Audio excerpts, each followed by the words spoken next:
sinar matahari pagi, udara yang kita hirup, segala tumbuhan dan binatang di dunia flora dan fauna, kita, planet-planet, bintang-bintang yang ada di angkasa, semua adalah ciptaan Tuhan.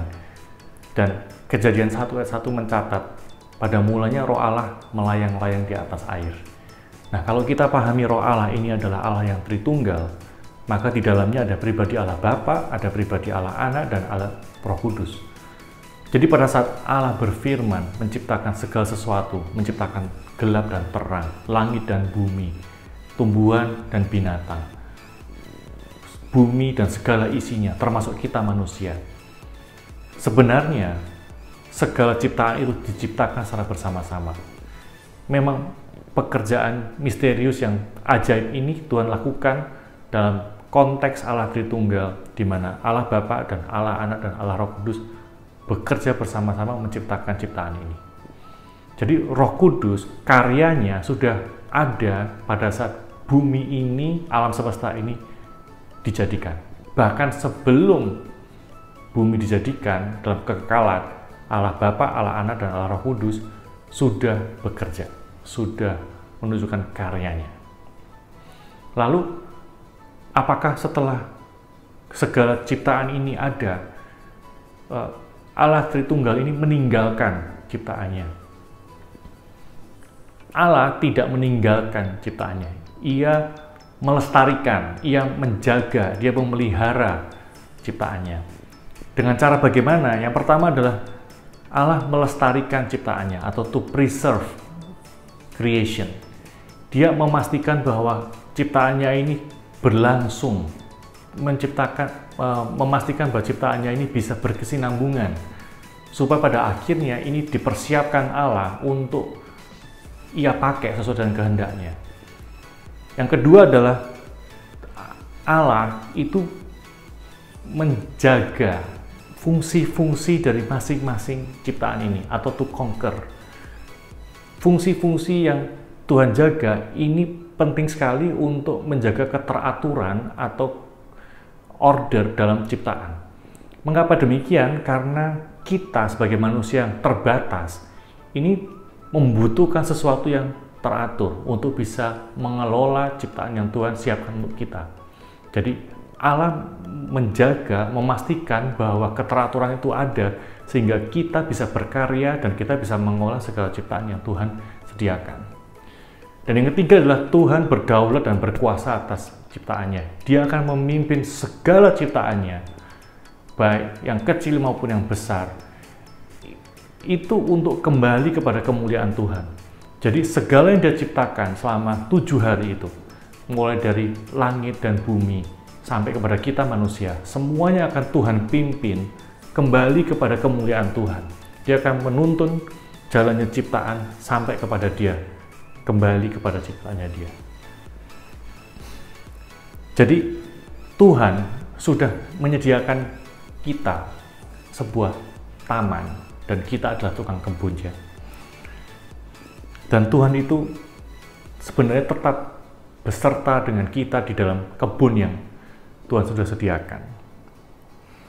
Dan Tuhan ingin kita bersama-sama dengan Dia mengelola semua ciptaannya dengan penuh dengan rasa syukur dan tanggung jawab yang akhirnya kita akan kembalikan kepada kemuliaan Tuhan.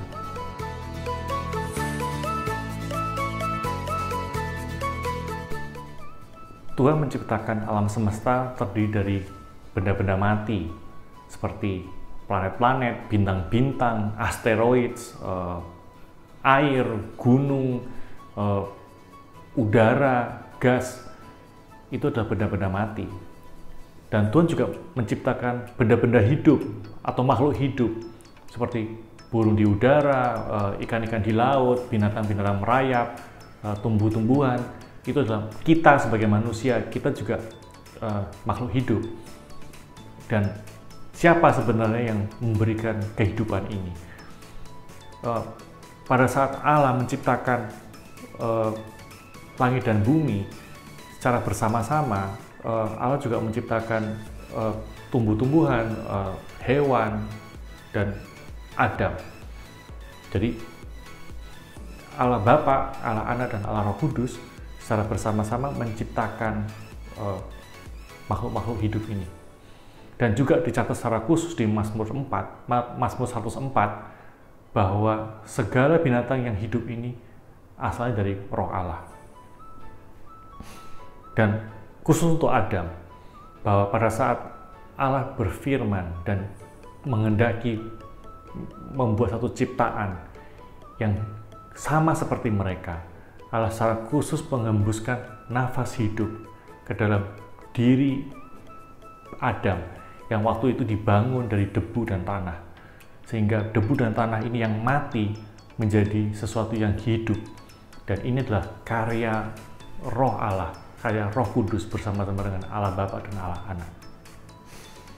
Tapi tidak berhenti sampai di situ. Kita mengerti ada kisah kejatuhan manusia dalam dosa, dan kita sudah diselamatkan, dan pada akhirnya kita akan bersama-sama dengan Tuhan melalui penebusan Yesus Kristus dan kehidupan kita yang baru. Nah, proses kelahiran baru ini juga dimungkinkan karena adanya karya Roh Kudus bersama dengan Allah Bapa dan Allah Anak.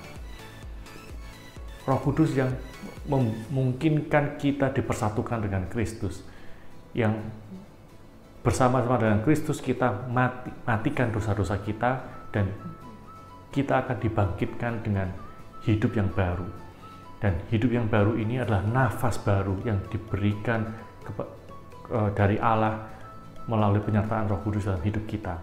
Jadi Roh Kudus bukan hanya memberikan nyawa yang hidup dalam konteks biologis, tapi juga nyawa yang hidup dalam konteks spirit, di mana kita yang asalnya berdosa dan mati terpisah daripada Allah, kita boleh kembali kepada Allah melalui karya Tuhan Yesus dan karya Roh Kudus dalam diri kita. Dan kita harusnya bisa bersyukur bahwa segala sesuatu, baik itu fisik, benda-benda yang mati, benda-benda yang hidup, dan kehidupan kita secara rohani, semuanya sudah dipersiapkan Tuhan, dianugerahkan kepada kita, anak-anaknya.